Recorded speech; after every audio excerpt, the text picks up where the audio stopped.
안녕하세요. 정말 글을 쓰려고 하니 한숨부터 나오네요. 어디서부터 써야 할지 화가 나서 술도 한잔하고 울고 어디서 말도 못하겠고 여기다 술김에 주저리 써서 사연 보내봅니다. 정말 드라마 같은 일이 저희 시댁에 생겼습니다. 제가 결혼을 하고 얼마 있다가 벌어진 일입니다. 쉽게 요약해서 말하자면 시어머님이 밖에서 아이를 낳았습니다. 당연히 집이 발칵 뒤집혔죠. 저는 남 부끄러워서 친정에는 아무 말 안 했고요. 그 아이는 잘 자랐습니다. 조금 더 얘기하자면 그 아이는 시댁에서 키우기로 했고 애 엄마는 아이를 낳자마자 거의 도망가다시피 했고 나중에 알게 된 사실인데 시어머니가 5천만 원인가 해줬답니다. 그 뒤에 제가 임신을 했고 저희 부부에게는 현재 5살이 된 남아가 있고 저희 막내 도련님은 올해 7세입니다. 지금부터는 편의상 막내 도련님을 막내라고 쓰겠습니다. 그러다가 누구나 우려하던 일이 생기게 되었습니다. 시아버님이 갑작스럽게 돌아가신 겁니다. 그리고 엎친 데 덮친 격으로 얼마 지나지 않아서 시어머니까지 시름시름 앓기 시작하셨습니다. 이제부터는 여기에다 안 써도 다들 짐작하시겠지만 전쟁 같았습니다. 결국 어쩔 수 없이 7세 막내를 저희 부부가 키우기로 했습니다. 그 결정의 과정을 모두 여기에 쓸 수는 없지만 저 역시 많이 울고 기도하는 고난의 날들이 있었습니다. 시댁 남매들 중 저희 부부가 가장 가정 형편이 좋습니다. 제가 친정에서 물려받은 재산이 조금 있어 저희는 다른 가족에 비해 부유한 편이라서 저희가 맡기로 한 겁니다. 물론 저희 친정 부모님도 난리가 아니었죠. 그런 힘들었던 과정은 여기에 다 쓰지 않겠습니다. 저희 집에는 아들 태어나서부터 지금까지 매주 베이비시터 이모와 같이 살고 있습니다. 이모님께 돈을 좀 더 주고 막내 도련님도 같이 봐주고 있었죠. 이모는 오후 일하시고 주말은 쉬시고 저와 제 남편이 아이들을 돌봅니다.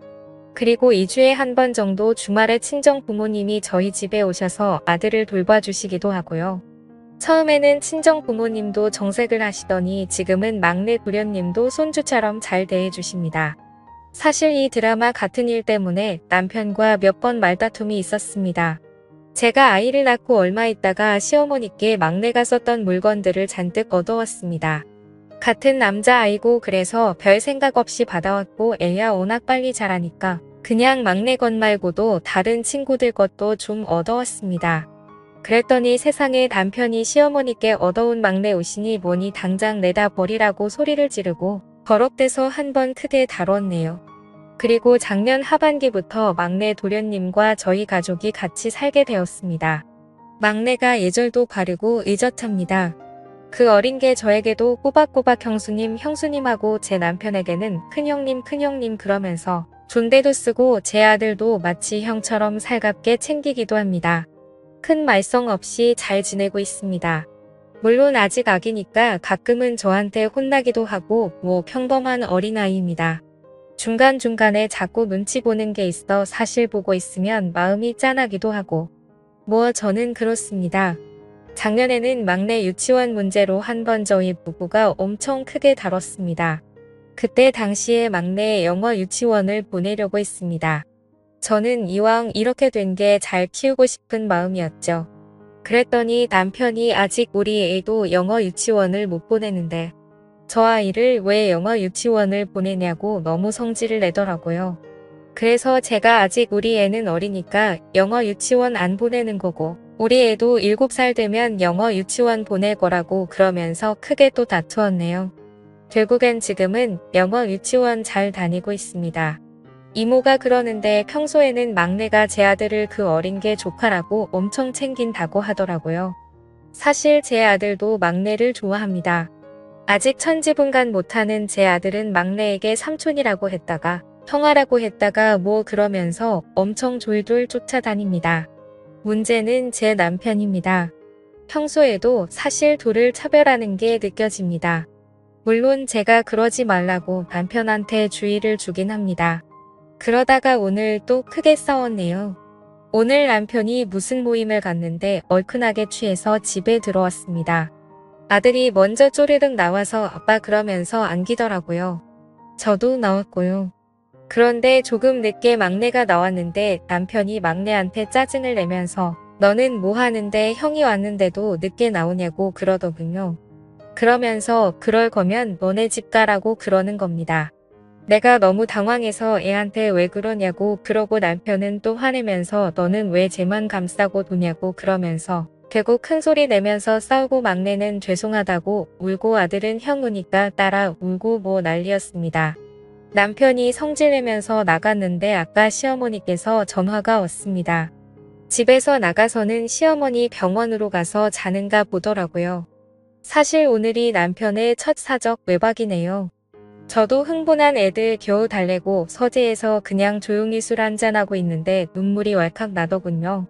이렇게 글을 쓰다 보니 제 남편이 쓰레기 같은데 사실 남편은 저랑 연애하면서 최근까지 누구에게도 악한 소리 한 번 안 하고 저랑도 싸운 일이 없었습니다.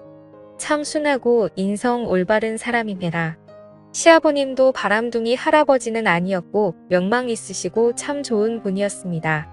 어느 날 남편이 그러더군요. 자신의 롤모델은 아버지였다고요. 인자하고 기품 있고 때론 엄하고 때론 친구 같은 아버지가 좋았다고요. 자신도 결혼해서 아버지가 된다면 자신의 아버지 같은 아버지고 싶었다고 했습니다. 그리고 시아버지는 시어머님께도 참 잘하셨다고 합니다. 두 분 평생 사시면서 큰 소리 한 번 안 내시면서 사셨다고. 근데 밖에서 아기를 데리고 온 순간 그 평생 봐왔던 그 모든 것이 한꺼번에 무너진 겁니다. 작년 어버이날 유치원에서 막내가 그린카드를 3개를 만들어 왔습니다. 형수님께 큰형님께 어머니께 이렇게 만들어 왔는데 너무 기특하고 마음이 아파서 제가 다음날 열차를 타고 막내를 데리고 시어머니 병실로 데리고 갔네요. 근데 그 조그만한 게 자기 엄마 시어머님한테 그러더군요. 자긴 잘 지낸다고. 엄마 빨리 나와서 같이 살자고 그러면서 그 고사리 같은 손으로 자기 엄마 시어머니 손을 꼭 잡는데 제가 다 왈칵 눈물이 나더라고요. 누구 말대로 하늘로 머리 둔 짐승은 기르는 게 아니라고 하죠. 저도 불안합니다. 이렇게 저는 애틋한데 이 막내가 중학생이 돼서 사고치고 학폭이나 끌려다니면 어찌나. 아님 나중에라도 형수가 나한테 해준 게 뭐 있냐고 하면 어쩌나. 하지만 지금은 그 불안감으로는 어떻게 할 수 없습니다. 현실적으로 받아들이고 아이가 잘 클 수 있도록 기도하고 인내하는 수밖에요. 남편도 이성적으로는 알지만 가슴이 그렇지 않은 것 같습니다. 막내한테 잘하다가도 문득문득 저놈 때문에 우리 엄마가 고생한다고 생각하는 것 같아요. 마치 지금 남편은 중학생 사춘기 아들 보고 있는 기분입니다. 근데 쓰다 보니 웃기네요. 원래 이 글의 주인공은 제 남편이 아니라 제가 되어야 맞는 거 아닌가요? 제가 남편처럼 막 저렇게 방황하고 남편이 사연을 보내야 될 것 같은데 이건 거꾸로 되었네요. 현실적으로 지금 가장 큰 걱정은 남편이 막내한테 손찌검을 하거나 언어폭력을 쓸까봐 무섭고 남편은 사실 저랑 교제부터 여지껏 욕 한 번 하는 걸 못 봤는데 막내가 집에 오고 나서부터는 성격도 조금 사나워지고 예민해졌으며 술 마시는 횟수도 꽤 늘었습니다. 그리고 그냥 이렇게 보고 있으면 우울증 증세도 있는 것 같습니다. 현실적으로 제가 어떻게 해야 할까요? 가족들 다 같이 병원 가서 가족 상담을 받을까도 진지하게 고민하고 있습니다. 감사합니다.